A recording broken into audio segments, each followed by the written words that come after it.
Lux presents Hollywood.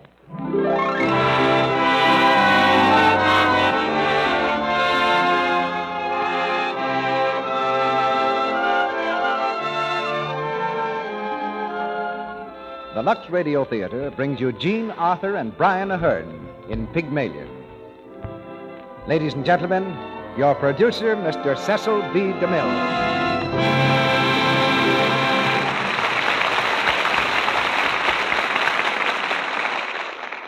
Greetings from Hollywood, ladies and gentlemen. Tonight's play has a different appeal for different people. To George Bernard Shaw, who wrote it, Pygmalion is about a man who fell in love with a woman of his own creation. But Mr. Shaw is only the author. From the standpoint of the woman, Pygmalion is pure Cinderella, and that gives it a special appeal for every woman.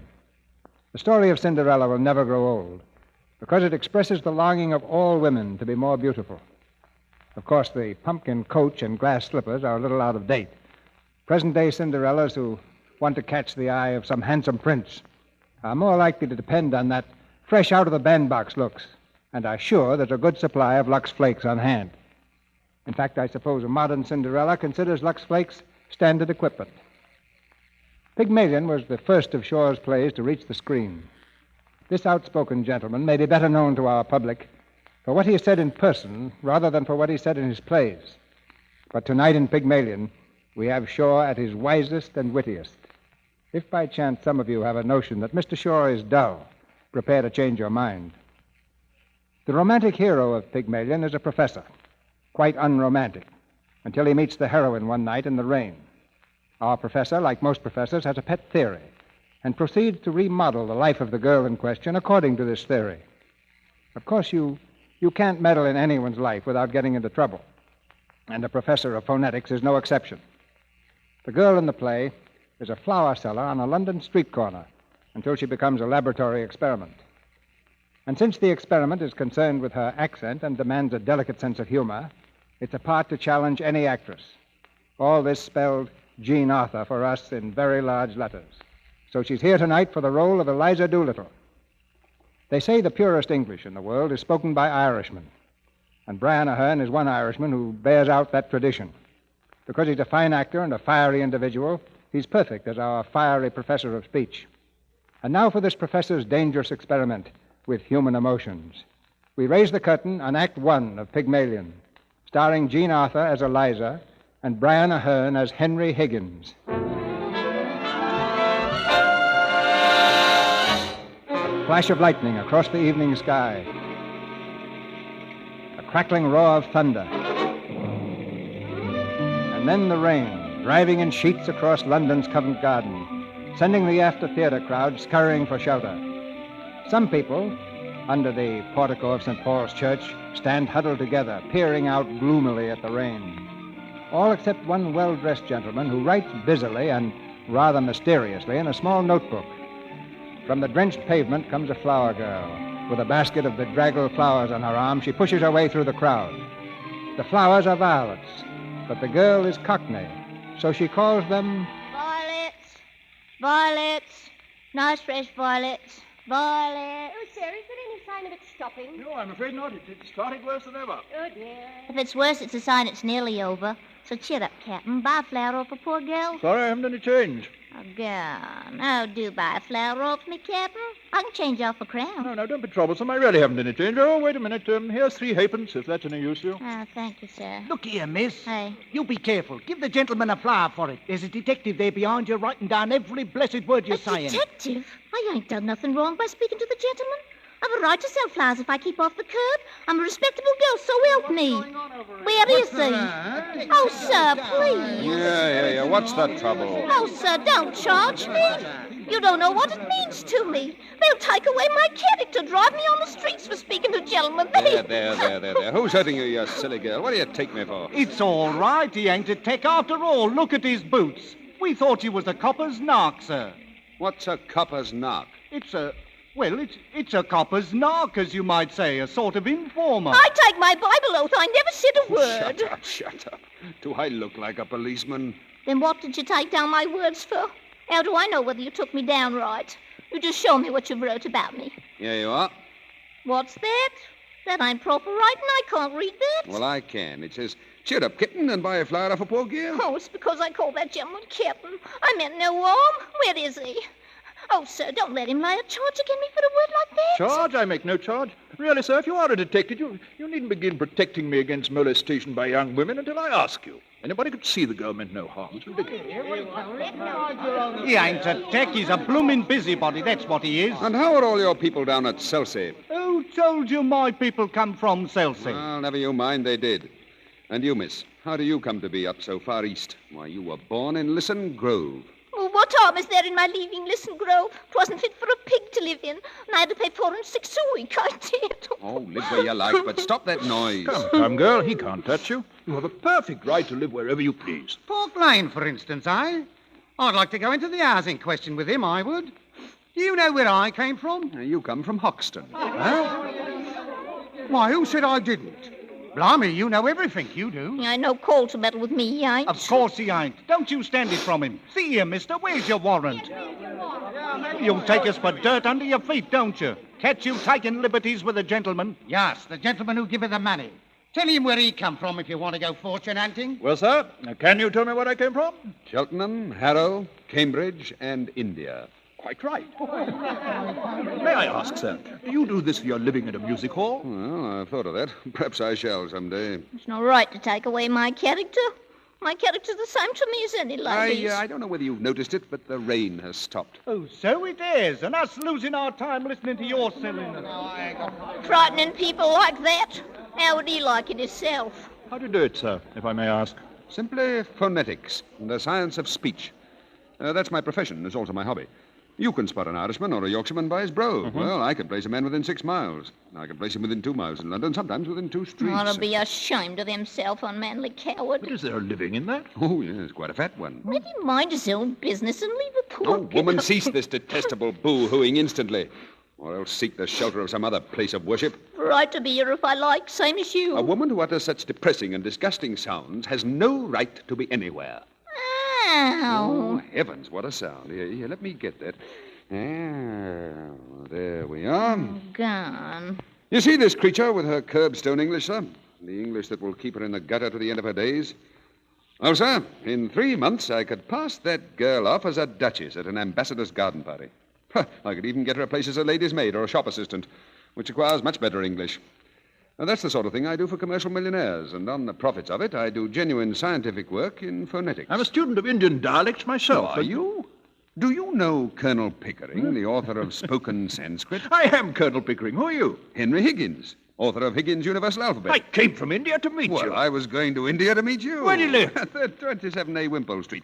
Come and see me tomorrow. I'm the curtain. Come with me now and let's have a jaw over some supper, what? You, Bye, Flark. Gentlemen, I'm short for my lodging. Here you are. Hold up your basket. Oh. So long, Pickering. Oh! Off a crown. Off a sovereign. Oh! Cabby! I'm going home in a taxi. Not in this one, you ain't. Where's your money? Eightpence ain't no object to me. Look here. Where to, mum? Angel Court, Drury Lane, round the corner of Nicholson's oil shop. And let's see how fast you can make her up it.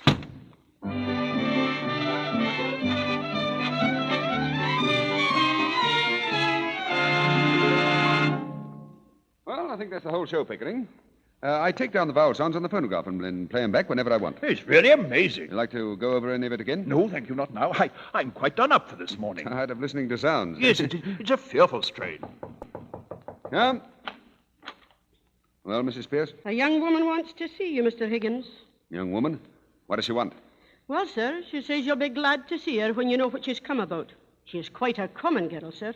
Indeed, very common. Oh, that's all right, Mrs. Pierce. Has she an interesting accent? Oh, something dreadful, sir. I really don't know how you could take an interest in it. Show her up, Mrs. Pierce. Very well, sir. It's for you to see. See, this is rather a bit of luck. I'll show you how I make records. We'll set her talking, and I'll take it down, first in Bell's visible speech and then in broad rooming. Mm-hmm. Then we'll get her on the phonograph so that you can turn her on as often as you like with the written transcript before you. Oh, splendid. Yeah. This is the young woman, sir. How'd you do? Why, this is the girl I jotted down last night. Oh, she's no use. Be off with her. Don't want you. Don't you be so saucy. You ain't heard what I come for yet. Did you tell him I come in a taxi? Oh, nonsense, girl. Do you think a gentleman like Mr. Higgins cares what you came in? Well, we all proud. He ain't above giving lessons, not him. I heard him say so.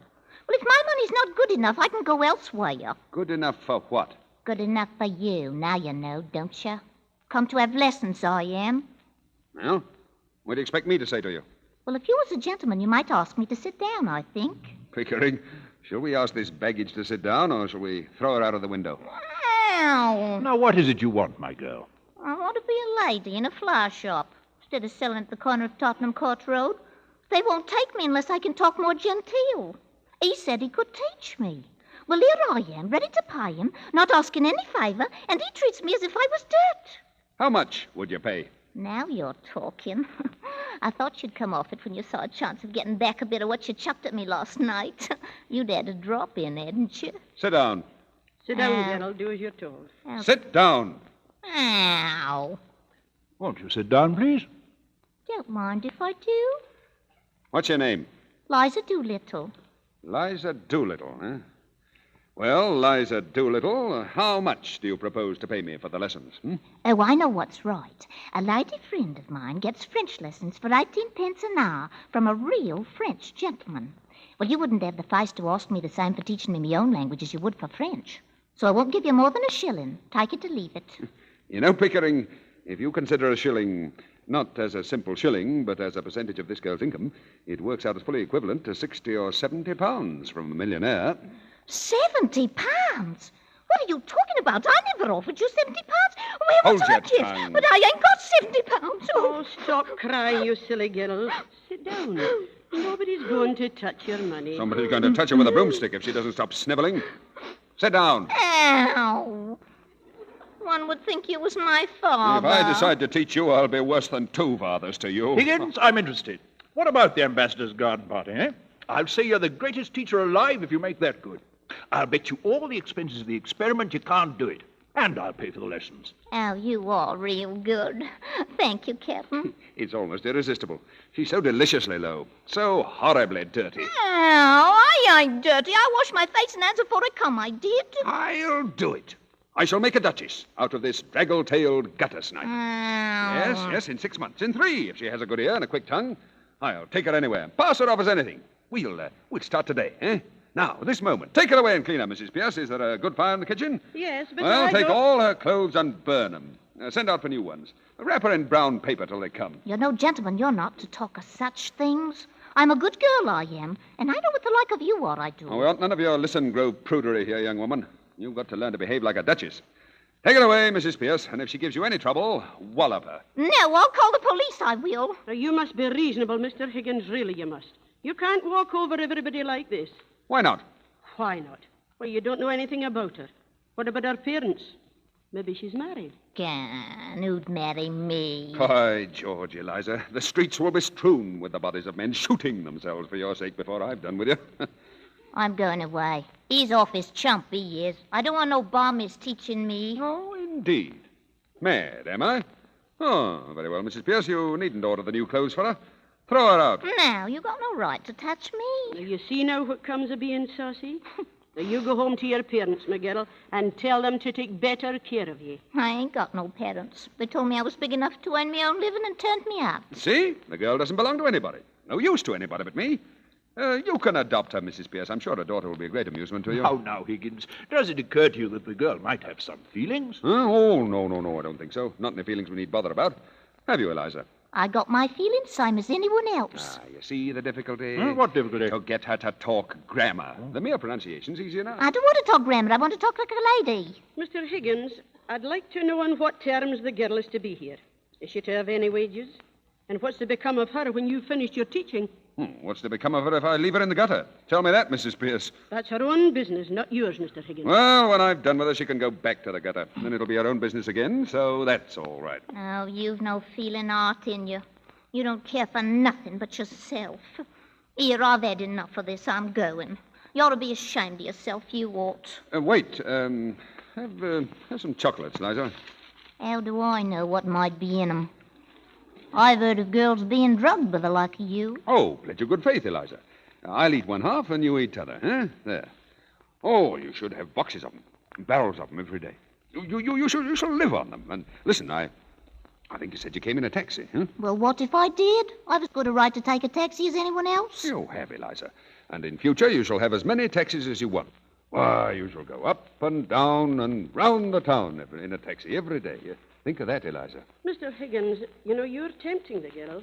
It's not right. Mrs. Pierce is quite right, Higgins. If this girl is to put herself in your hands for 6 months for an experiment in teaching, she must thoroughly understand what she's doing. How can she? She's incapable of understanding anything. Besides, do any of us understand what we are doing? And if we did, would we ever do it? Oh, very clever, Higgins, very clever, but not sound sense. Now, Miss Doolittle. Miss Doolittle? Ow. There, you see, that's all you get out of Eliza. Ow. It's no use explaining, Pickering. As a military man, you ought to know that. Give her orders. That's what she wants. Eliza, you're to live here for the next 6 months, learning how to speak beautifully, like a lady in a florist's shop. If you're good and do whatever you're told, you shall sleep in a proper bedroom and have lots to eat and money to buy chocolates and take rides in taxis. And if you're naughty and idle, you will sleep in the back kitchen among the black beetles, and you will be walloped by Mrs. Pierce with a broomstick. Ow. At the end of 6 months, you shall go to Buckingham Palace in a carriage, beautifully dressed. If the king finds out that you're not a lady, you will be taken by the police to the Tower of London, where your head will be cut off as a warning to other presumptuous flower girls. But if you are not found out, you shall have a present of 7 and 6 to start life with as a lady in a shop. If you refuse this offer, you will be a most ungrateful and wicked girl, and the angels will weep for you. Now, bundle her up to the bathroom, Mrs. Pierce. You're a great bully, you are. I won't stay it if I don't like. I won't let nobody wallop me. I never asked to go to Buckingham Palace, I didn't. I was never in trouble with the police, not me. I'm a good girl. Don't answer back, girl. You don't understand the gentleman. Well, what I say is right. I won't go near the king, not if I'm going to have my head cut off. If I'd known what I was letting myself in for, I wouldn't have come here. I've always been a good girl. I never offered to say a word to him. I don't owe him nothing, and I don't care. I won't be put upon. I have my feelings same as anyone else. A great experiment, Pickering. Will you excuse the straight question, Higgins, but you're a man of good character where women are concerned? Have you ever met a man of good character where women are concerned? Yes, sir. Very frequently. Well, I haven't. I find the moment I let a woman make friends with me, she becomes jealous, exacting, suspicious, and a nuisance. I find the moment I let myself make friends with a woman, I become selfish and tyrannical. So here I am, a confirmed bachelor, and likely to remain so. Come, Higgins, come. You know what I mean. If I'm to be in on this business, I shall feel responsible for that girl. I hope it's understood that no advantage is to be taken of her position. What? That thing? Oh, sacred, I assure you.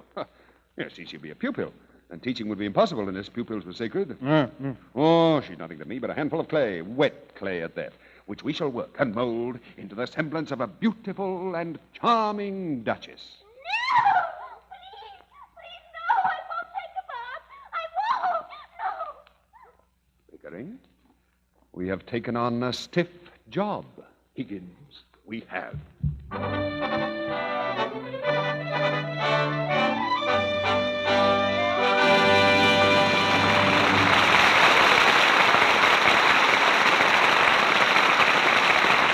That was Act One of Pygmalion. In the second act, Professor Higgins begins the job of modeling a duchess. During this brief intermission, Mr. Ruick and our trio have some wise and practical things to say. I want to take just a moment before Jean Arthur and Brian Ahern return for Act Two to remind housewives that there are 2 ways to do housework. There's the hard way and there's the easy way. There's a song from Snow White that expresses the easy way very nicely, I think. It's called Whistle While You Work. Will you sing it for us, girls? Just whistle while you work. Put on that grin and start right in to whistle loud and long. And that's the way you feel when you take the easy way. Sure it is, even when you do dishes. Of course. You just pour a few Lux Flakes in the dishpan, turn on the water, then watch the bubbles come. Speedy bubbles, spare you troubles. Lux won't take you long. When there's too much to do, don't let it bother you. Use Lux for dishes and you'll be just like a cheerful chickadee and whistle while you work. That's fine, girls, that's fine. You've made our point very clear. Speedy Lux makes dishwashing faster and pleasanter. The fine, sheer flakes dissolve 4 times as fast as old-fashioned cake soap, and the rich, active suds go right to work cutting through grease and grime. They save you a lot of trouble and leave your dishes bright and sparkling in almost no time. And the nicest thing of all, Lux helps our hands stay smooth and white. Of course it does, Sally. There's no harmful alkali to sting and irritate your hands the way harsh soaps do. Lux is as gentle as the finest toilet soaps. So buy a large box of Lux Flakes tomorrow for your dishes. Now, our producer, Mr. DeMille. Act 2 of Pygmalion, starring Jean Arthur as Eliza and Brian Ahern as Professor Higgins.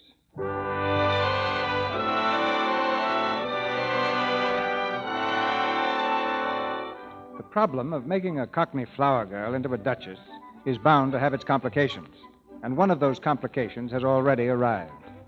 For at the door of the Higgins residence stands a dustman, Liza's father, demanding admittance. The dustman, whose job it is to remove dirt and refuse from the front of fashionable homes, is dressed in the clothes of his calling, and there's a definite sign of his trade in the smudge of ash on his nose. Upstairs, Mr. Higgins ponders complication number 1. Mr. Alfred Doolittle. A dustman, eh? Yes, sir. He wants to see you. He says you have his daughter here. Why, say. Oh, well, send the blackguard up, Mrs. Pierce. Very well, sir. He may not be a blackguard, Higgins. Nonsense. Of course he's a blackguard. Whether he is or not, I'm afraid we shall have some trouble with him. Oh, no, I think not. If there's any trouble, he shall have it with me, not I with him. And we're sure to get something interesting out of him. About the girl, No. I mean his dialect. Oh, I see. Alfred Doolittle, sir. Professor Higgins? Yeah? Good morning. Sit down. Good morning, Governor. I come about a very serious matter, Governor. Brought up in Hounslow. Mother Welsh, I should think. Eh? You're quite right, sir. Certainly it's right. Well, what do you want, Doolittle? I want my daughter. That's what I want. See? Well, of course you do. You're her father, aren't you? You don't suppose anybody else wants her, do you? Well, she's upstairs. Take her away at once. What?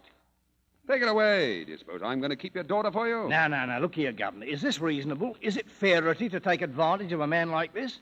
The girl belongs to me. You got her. Where do I come in? Your daughter had the audacity to come to my house and ask me to teach her how to speak properly, so that she could get a place in a flower shop. How dare you come here and attempt to blackmail me? No, Governor. This is a plot. It's a plot to extort money by threats. I shall telephone for the police. Wait. Have I asked you for a brass farthing? I leave it to the gentleman here. Have I said a word about money? No, not yet. Well, what else did you come for? Well, what would a man come for? I ask you as a parent. What was I to think? So, you came to rescue her from worse than death, eh? Just so, Governor. That's right. Well, rescue her. Take her away. Have I said a word about taking her away?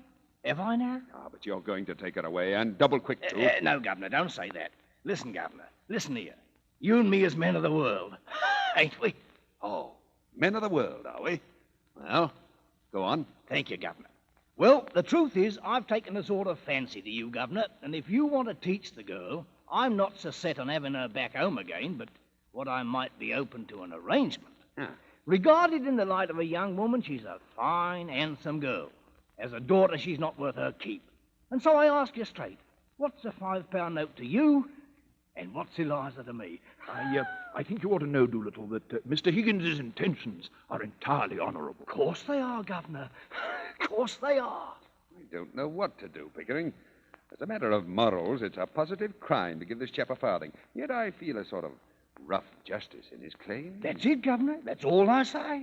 A father's art, as it were. Well, I know the feeling, but really it seems hardly right. Don't say that, Governor. Don't look at it that way. What am I, Governor's boat? I ask you, what am I? I'm one of the undeserving poor. That's what I am.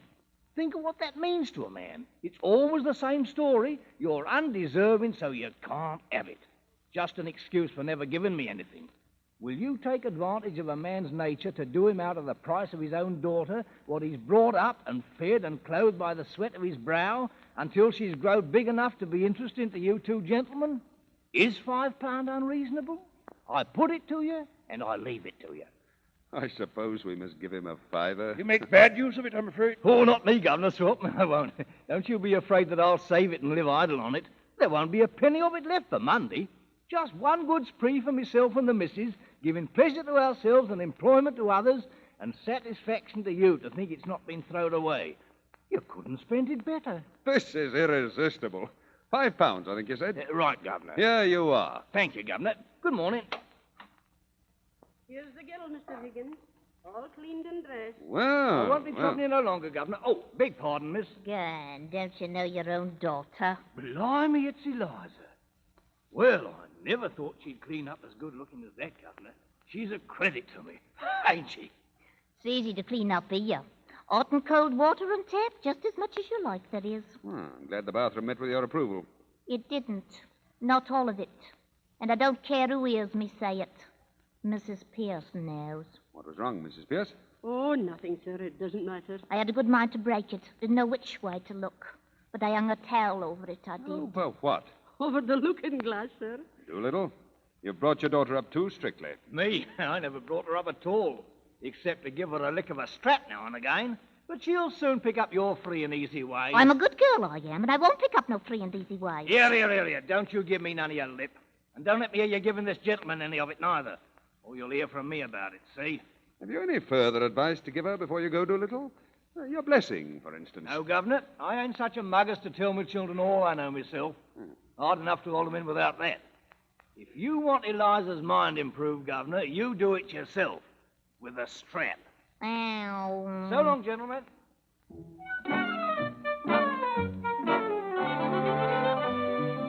Now, let's get on with the lesson. How do you do? How do you do? The weather is quite pleasant. The weather is quite pleasant. Quite. Quite. Quite. Quite. Quite. Oh, quite. Now say it. The weather is quite pleasant. You do as I say. I can't. You told me I could ride in a taxi every blessed day. Oh, you will. But first you must learn to walk, as the Duchess walks. Shoulders back, no slouch, head straight. You must be able to cross a room with a plate balanced on your head. Now, try it. Then can I ride in a taxi? Oh, yes, anything but walk. Walk. All right, then.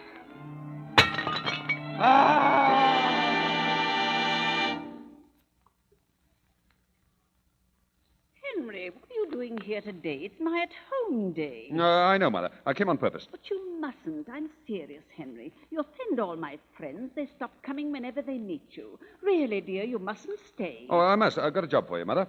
A phonetic job. What? I've picked up a girl, Mother. Does that mean that some girl has picked you up? Oh, no, not at all. Don't mean a love affair. What a pity.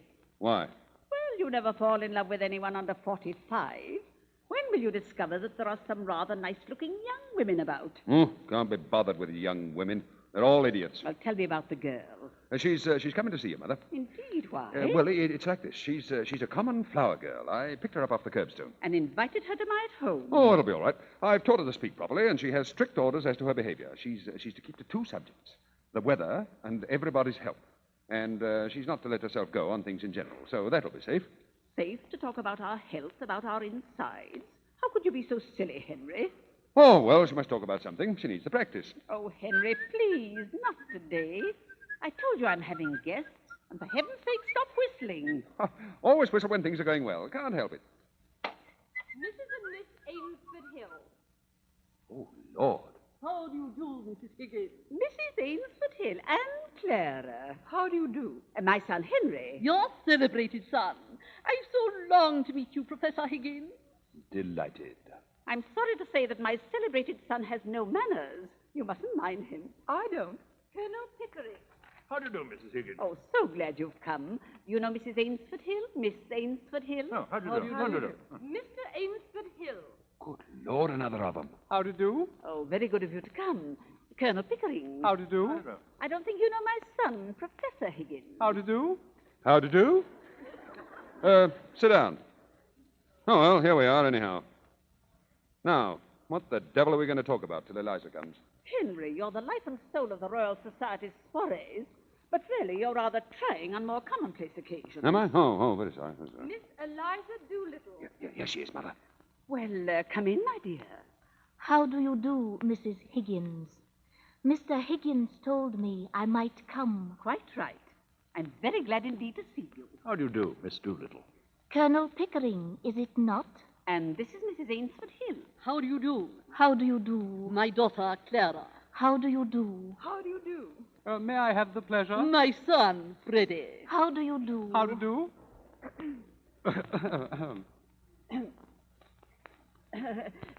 Will it rain, do you think?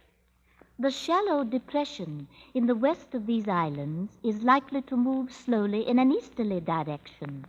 There are no indications of any great change in the barometrical situation. How awfully funny. What is wrong with that, young man? I bet I got it right. Oh, that's killing. I'm sure I hope it won't turn cold. There's so much influenza about. It runs right through our whole family regularly every spring. My aunt died of influenza, so they said. But it's my belief they done the old woman in. Done her in? Yes, Lord love you. Why should she die of influenza? She come through diphtheria right enough the year before. I saw her with my own eyes. Fairly blue with it, she was. They all thought she was dead. But my father, he kept ladling gin down her throat till she came to so sudden that she bit the bowl off the spoon. Dear me! What call would a woman with that strength in her have to die of influenza? What become of her new straw hat that should have come to me? Somebody pinched it. And what I say is, them as pinched it done her in. What does doing her in mean? Oh, that's the new small talk. To do a person in means to kill him. Miss Doolittle, you surely don't believe that your aunt was killed? Do I not? Them she lived with would have killed her for a hat pin, let alone a hat. Oh, but it can't have been right for your father to pour spirits down her throat like that. It might have killed her. Not her. Gin was mother's milk to her. Besides, he poured so much down his own throat that he knew the good of it. Do you mean that he drank? Drank? My word, something chronic. How dreadful for you. Not a bit. It never did him no harm, what I could see. But then he did not keep it up regular. On the burst, as you might say, from time to time. And always more agreeable when he'd had a drop in. When he was out of work, my mother used to give him fourpence and tell him to go out and not come back until he'd drunk himself cheerful and loving-like. Oh, there's lots of women has to make their husbands drunk to make them fit to live with. Oh, I say. Here, what are you sniggering at? The new small talk. You do it so awfully well. If I was doing it proper, what was you laughing at? Have I said anything I oughtn't? Not at all, Miss Doolittle. Well, that's a mercy, anyhow. What I always say is... Did you speak, Mr. Higgins? Getting late, isn't it? Oh. Well, I must go. So pleased to have met you. Goodbye. Goodbye. Goodbye, Colonel Pickering. Goodbye, Miss Doolittle. Goodbye, all. Oh, I say, are you walking across the park, Miss Doolittle? If so... Walk? Not bloody likely. I am going in a taxi.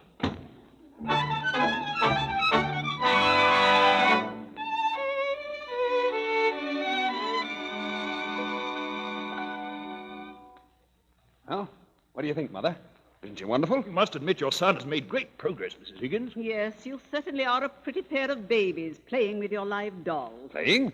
Oh, it's the hardest job I ever tackled. Make no mistake about that, Mother. Yes, it's enormously interesting. I assure you, Mrs. Higgins, we take Eliza very seriously. Yes, I can see that.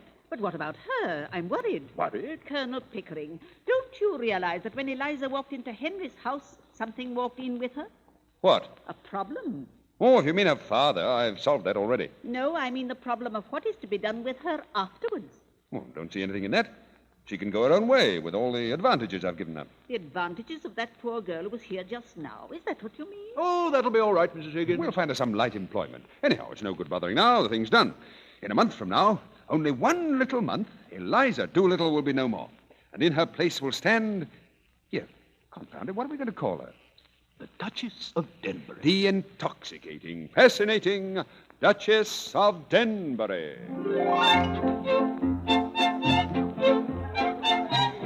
Mr. and Mrs. Harrington Smith, the Earl of Staffordshire, Lord and Lady Billingsgate. I say, who is she? Who is who? That girl just coming in. The Duchess of Denbury and Mr. Henry Higgins. By George, she's lovely. Now remember, walk slowly. Slowly now, slowly. Now turn and smile at me. And don't forget, move as if there's a plate on your head. Careful.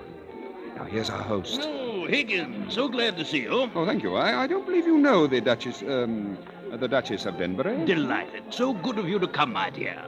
It was kind of you to have me. If ever you should find yourself near Denbury, I shall be only too happy to return the compliment. Thank you. I shall make a point of it, I promise.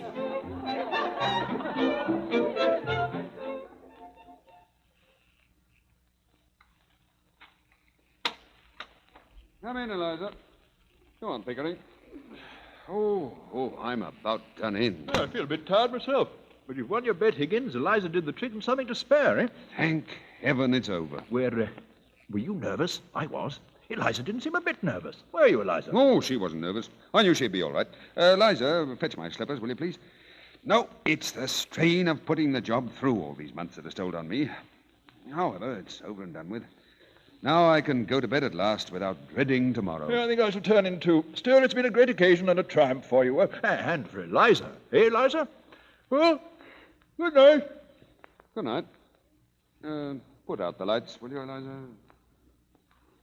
Oh, confound it. What have I done with my slippers? Oh, you have them, eh? Thank you, Eliza. There are your slippers, and there!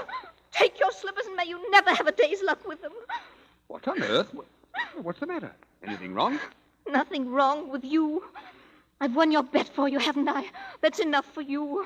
I don't matter, I suppose. You won my bet? You? Presumptuous insect. I won it. What did you throw those slippers at me for? Because I wanted to smash your face. I'd like to kill you, you selfish brute. Why did you leave me where you found me, in the gutter?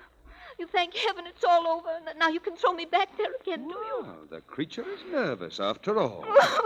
Yes, scratch me, would you? Claws in your cat. How dare you show your temper to me? Now, sit down and be quiet. Oh, what's to become of me? What's to become of me? How the devil do I know what's to become of you? You don't care.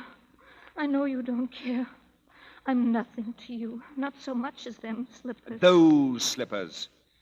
Those slippers. Oh, I wish I was dead. But why, in heaven's name? No. You go to bed like a good little girl and sleep it off. Have a little cry and say your prayers. That'll make you comfortable. I heard your prayers. Thank heaven it's all over. Don't you thank heaven it's all over now? You're free and can do what you like. What am I fit for? What have you left me fit for? Where am I to go? What am I to do? What's to become of me? Oh, I shouldn't bother about it if I were you. Oh, you might marry, you know. Marry? Well, why not?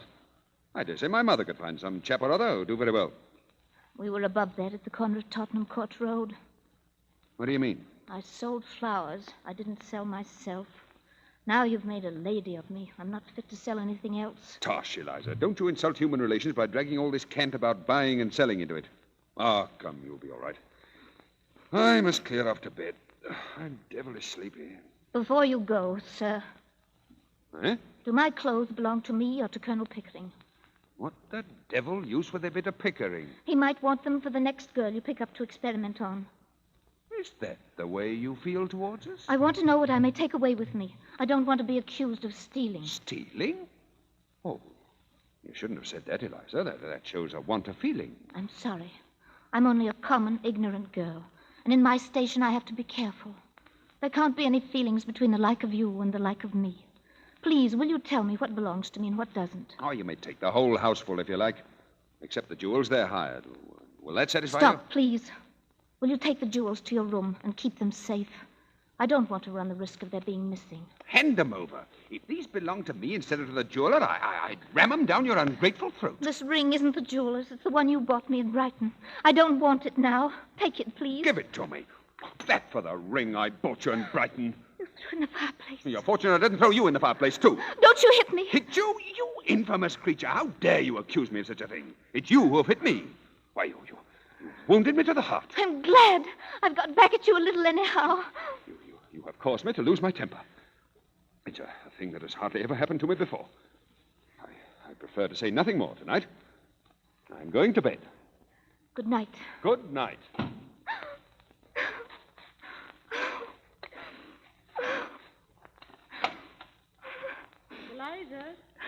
Eliza, what are you doing poking in the fireplace? I dropped something. A ring. I've got to find it. I've got to find it.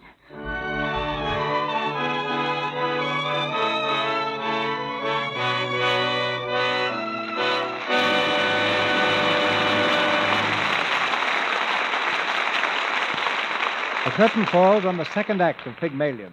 The phonetic Duchess of Denbury, no longer a placid pupil, will be quite a problem for Professor Higgins in Act 3. Before we continue, here are two people with some fresh ideas on one of your everyday problems. Before Jean Arthur and Brian Ahern bring us Act 3 of Pygmalion, Libby Collins, who's been scouting for news of the fashion world in Hollywood, has a very exciting bit of news for you tonight. Let us hear it, Libby. It's all about sweaters. You know, last winter, the Hollywood stars started the sweater and skirt idea for evening wear. Well, it swept the country like wildfire, and this year it's more popular than ever. You see the smartest people in the smartest places wearing sweaters with long skirts of crepe or velvet or wool. Oh, and by the way, Mr. Ruick, Barbara Stanwyck has a fascinating collection of evening sweaters. Tell us about them, Libby. Well, one night at the Coconut Grove, she wore a perfectly gorgeous white cashmere sweater and a very full gathered skirt of emerald green jersey. White cashmere? Isn't that a good old standby? Oh, but this is different, with a capital D. Barbara has her name embroidered in brilliant red and gold and green letters all around the neck and sleeves. Say, that's an idea. Has she any other tricks up her sleeve? Oh, yes, indeed. She has one sweater embroidered with bars of a favorite song, and still another with a few lines of a favorite poem embroidered up the front. Well, you're certainly putting ideas into some of our listeners' heads. And while we're about it, I'd like to plant another idea. Get more pleasure and longer wear out of your sweaters by caring for them with gentle Lux Flakes. Just the way leading studios here in Hollywood do. They use Lux because it's so dependable. It does a grand job of keeping all washables bright and new-looking. There's a good reason for that. Lux has no harmful alkali. And, of course, with Lux, there's no cake soap rubbing to hurt sensitive woolen fibers or fade washable colors. When it comes to washing your sweaters and other woolens, remember these 6 words. Safe in water, safe in Lux. Now, that's a good rule to follow. The mild, pure Lux suds simply float away the soil and leave sweaters as soft and shapely as the day you bought them. So buy the thrifty large box of Lux Flakes tomorrow and follow the Lux method to give safe, gentle care to your sweaters and other woolens. You'll find Lux is so pure, a little goes a long way. We pause now for station identification. This is the Columbia Broadcasting System.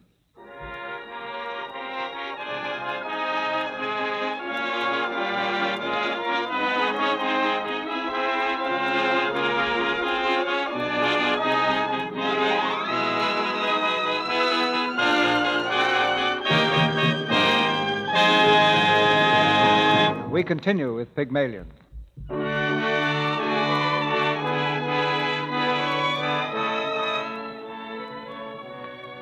The Duchess of Denbury, alias Eliza Doolittle, has revolted.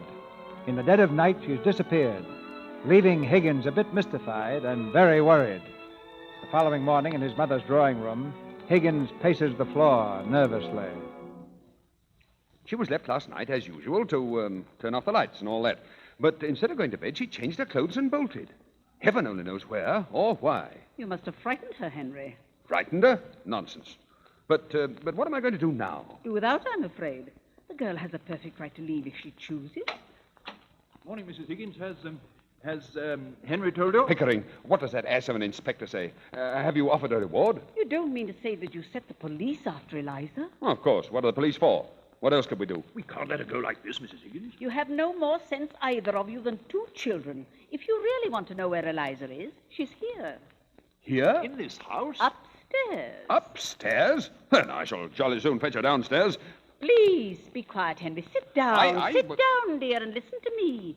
Eliza came to me this morning. She told me of the brutal way you two treated her. What? What did we do to her? I think I know pretty well what you did. She worked very hard for you, Henry. And when the great day of trial came and she did this wonderful thing for you without making a single mistake, you two sat there and never said a word to her, but talked together of how glad you were that it was all over. Oh, we said nothing except that we were tired and wanted to go to bed. Did we, Pick? That was all. And you didn't thank her or pet her or admire her or tell her how splendid she'd been, did you? But she knew all about that. We didn't make speeches to her, if that's what you mean. Now, get her down here. Henry, please. She's coming down as soon as she's dressed. Now you behave yourself. Oh, very well, very well. I'll be a lamb. Henry, please stop jingling your money. And don't whistle. Oh, Lord. You can't help that, Mrs. Higgins. I've noticed. It's a sure sign that things are going well. Doesn't sound like it. Where the devil is that girl? Are we to wait here all day? How do you do, Professor Higgins? Are you quite well? But But of course you are. You're never ill. So glad to see you again, Colonel Pickering. It's quite chilly this morning, isn't it? Yes. Don't you dare try this game on me. I taught it you. It doesn't take me in. Now, come home and don't be a fool. Very nicely put indeed, Henry. No woman could resist such an invitation. Will you drop me altogether now the experiment is over, Colonel Pickering? Oh, don't you? You mustn't think of it as an experiment. It shocks me somehow. I owe so much to you. I should feel very unhappy if you forgot me. It's very kind of you to say so, Miss Doolittle. It's not because you paid for my dresses. I know you're generous to everybody. But it was from you that I learnt really nice manners. And that's what makes one a person of refinement, isn't it? You see, it was so very difficult for me with the example of Professor Higgins always before me. What? Oh, that's only Higgins' way. You know he doesn't mean it. No doubt. But do you know what began my real education, Colonel Pickering? No, what? Your calling me Miss Doolittle that day when I first came to Wimpole Street. That was the beginning of self-respect for me. And there were 100 little things you never noticed because they came naturally to you. Things about standing up, taking off your hat, opening the door. Oh, that was nothing. You never took off your boots in the dining room when I was there. Oh, you mustn't mind that. You know Higgins takes his boots off all over the place. I know. I'm not blaming him. But it made such a difference to me that you didn't do it. You see, really and truly, apart from the things anyone can pick up, the difference between a lady and a flower girl is not how she behaves, but how she's treated. I shall always be a flower girl to Professor Higgins because he always treats me as a flower girl and always will. Oh. But I know I can be a lady to you because you always treat me as a lady and always will. Please don't grind your teeth, Henry. Well, this is really very nice of you, Miss Doolittle. I should like you to call me Eliza now, if you would. Thank you. Eliza, of course.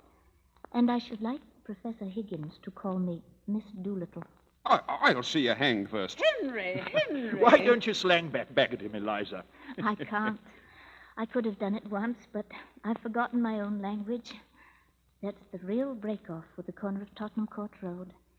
Leaving Wimpole Street finishes it. Oh, but you're coming back to Wimpole Street, aren't you? You'll forgive Higgins? Forgive? We'll see, by George. Let her go. Let her find out how she can get on without us. She'll relapse into the gutter in 3 weeks without me at her elbow. Oh, he's incorrigible, Eliza. You won't relapse, will you? No, never. I've learnt my lesson very well. And now, if you gentlemen will excuse me, Mrs. Higgins has promised to take me shopping. Good day, gentlemen. Yeah, wait. I've not finished yet. Come back here at once. You see what I mean, Colonel? Come back here at once.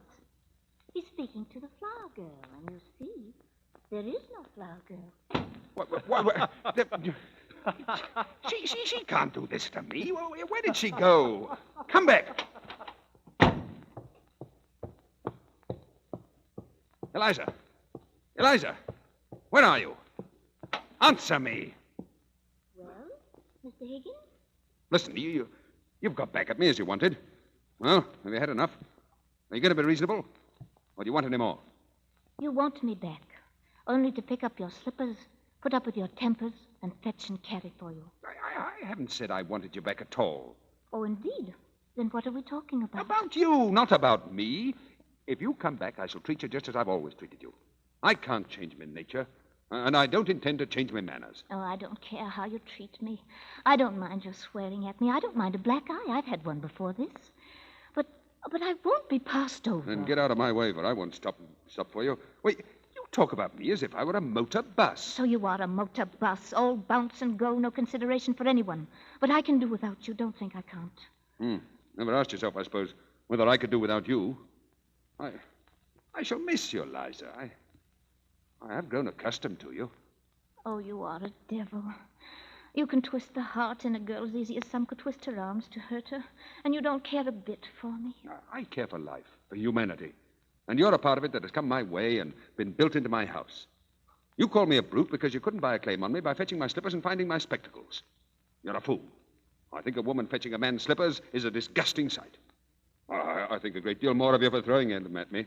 If you come back for the sake of good fellowship. And if you dare to set up your little dog's tricks of fetching and carrying slippers against my creation of a duchess, Eliza, I'll slam the door in your silly face. What am I to come back for? For the fun of it. Why, that's why I took you on. No, I won't come back. What in thunder do you want? I want a little kindness. I know I'm a common, ignorant girl, and you a book-learned gentleman, but I'm not dirt under your feet. What I did was not for the dresses and the taxes. I did it because we were pleasant together, and I came to care for you. Well, of course. That's just how I feel. Eliza, you're a fool. That's not the proper answer to give me. Well, it's all you'll get till you stop being a common idiot. If you're going to be a lady, you'll have to give up feeling neglected if the men you know don't spend half their time sniveling over you and the other half giving you black eyes. Oh, you are a cruel tyrant. I can't talk to you. You turn everything against me. I'm always in the wrong, but you know very well all the time that you're nothing but a bully. You know I can't go back to the gutter, as you call it, that I have no real friends in the world but you and the colonel. But I won't be coaxed round as if I were a baby or a puppy. If I can't have kindness, I'll have independence. Independence? We're all dependent on one another. Every soul of us on earth. I'll let you see whether I'm dependent on you. If you can preach, I can teach. I'll go be a teacher. What'll you teach, in heaven's name? What you taught me, I'll teach phonetics. Oh! I'll offer myself as assistant to Professor Nepean. What? That imposter? That humbug? That toadying ignoramus? Teaching my methods, my discoveries? You take one step in his direction, I'll wring your neck. Do you hear? Ring away. What do I care?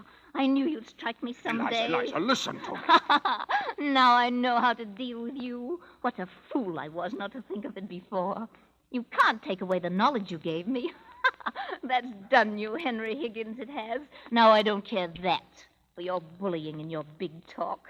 I'll advertise it in the papers that your Duchess is only a flower girl that you taught, and that she'll teach anybody to be a Duchess just the same in 6 months for 1,000 guineas.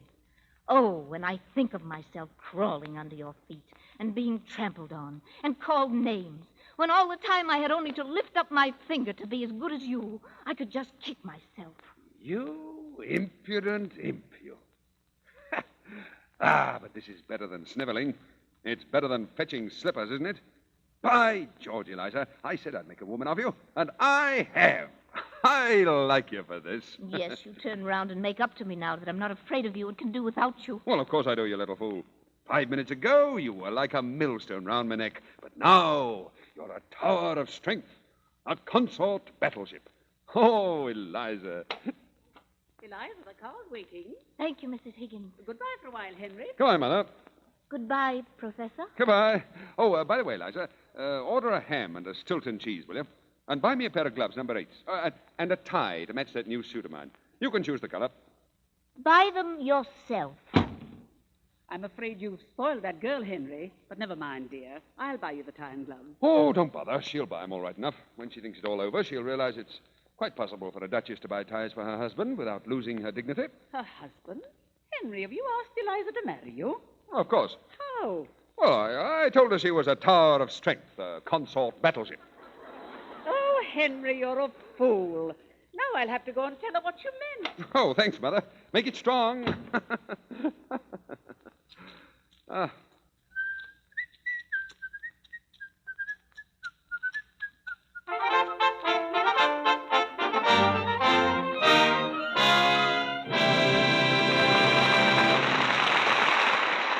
We ring down the curtain on the last act of Pygmalion with Jean Arthur and Brian Ahern. Before Mr. DeMille brings our stars to the microphone for their curtain call, I want to ask Sally a question. Sally, do you see this penny I'm holding? Mm-hmm. Well, suppose you tell me what you could buy with it. Well, I could buy a postage stamp. Or a stick of gum. Or a pencil. I could weigh myself. I could buy a lollipop. Mere trifles, all of them. A penny can go a lot further than that. Well, I have to be shown. Well, suppose you take a penny's worth of Lux Flakes. Do you know what you can do with that? Well, let me think. Well, I'll tell you. About a penny's worth of Lux will wash your stockings 4 times, or your underthings 3 times. In hard water, a little more Lux gives you an abundance of rich, active suds. And those suds are so mild, so pure, they help your house dresses, stockings, underthings, and woolens, and your nicest dresses to stay new-looking a long, long time. There's no harmful alkali to hurt any color or any fabric that's safe in plain water. It's easy to see that Lux Flakes are a real investment in economy. And that's something I know every housewife is interested in. So keep the thrifty large box of Lux Flakes in the house. And every time you use Lux, remember, it's safe and it saves. Now, here's Mr. DeMille with our stars. We welcome our stars, and we welcome Pygmalion and his phonetic work of art back to the stage, this time as Jean Arthur and Brian Ahern. Perhaps we can clear up the question of just exactly where the title came from. It's one of those things, you know. You think you know it, and then you don't. Well, Jean, if you hadn't brought up the subject, I would have been very disappointed. Professor Ahern has been doing his homework in mythology. Well, frankly, I have. And since you all insist that I tell you the result, here it is. Pygmalion, that's me, was a fellow in ancient Greece who carved an ivory statue named Galatea. That's you, Jean. And then he fell in love with the statue. Oh, yes, I remember it now. The statue came to life. And mythologically speaking, I believe they lived happily ever after. All Mr. Shaw did was to give his sculptor a phonetic chisel. Well, there's certainly nothing mythical about phonetics. I believe they're now used in the most scientific methods of learning to pronounce a foreign language. Practically foolproof, because any one phonetic symbol represents the same sound in any language. Including Chinese and Sanskrit. But I don't suppose you'll use either of those soon in the Lux Radio Theatre, CB. What's the bill for next week? Next Monday night, Brian, we are going to present Bob Burns and Anita Louise in A Man to Remember, one of the most heartwarming stories to come from the screen in several years. It's the drama of a country doctor, one of those truly great men who are known and loved in every small American community. And Bob Burns, as our country doctor, will really be a man to remember. A very moving play and a fine cast, Mr. DeMille. Good night. So long, CB. Good night, and a feather in both your caps.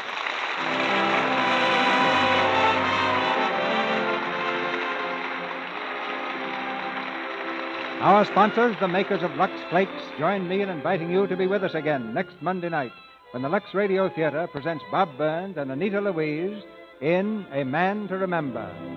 This is Cecil B. DeMille saying good night to you from Hollywood. This is Melville Rowe, inviting you to enjoy the popular Lux daytime program, The Life and Love of Dr. Susan. Pat Briggs is furious with Dr. Susan. He misunderstands her interest in Bill Halliday. Can Susan explain to his satisfaction? Listen tomorrow. For the time and station, see your newspaper. The Life and Love of Dr. Susan comes to you in addition to the Lux Radio Theatre. Heard in tonight's play were Alan Napier as Colonel Pickering, Eric Snowden as Mr. Doolittle, Mary Gordon as Mrs. Pierce, Gloria Gordon as Mrs. Higgins, Evelyn Beresford as Mrs. Ainsford Hill, Mary Taylor as Miss Ainsford Hill, Thomas Freebairn Smith as Freddie, and Jack Lewis, Thomas Mills, Margaret Brayton, and Janet Young. Jean Arthur's current picture is the Columbia hit, Mr. Smith Goes to Washington. Brian Ahern will be seen in the forthcoming Edward Small production, My Son, which is the film version of the best-selling novel by Howard Spring. Our music was directed by Louis Silvers.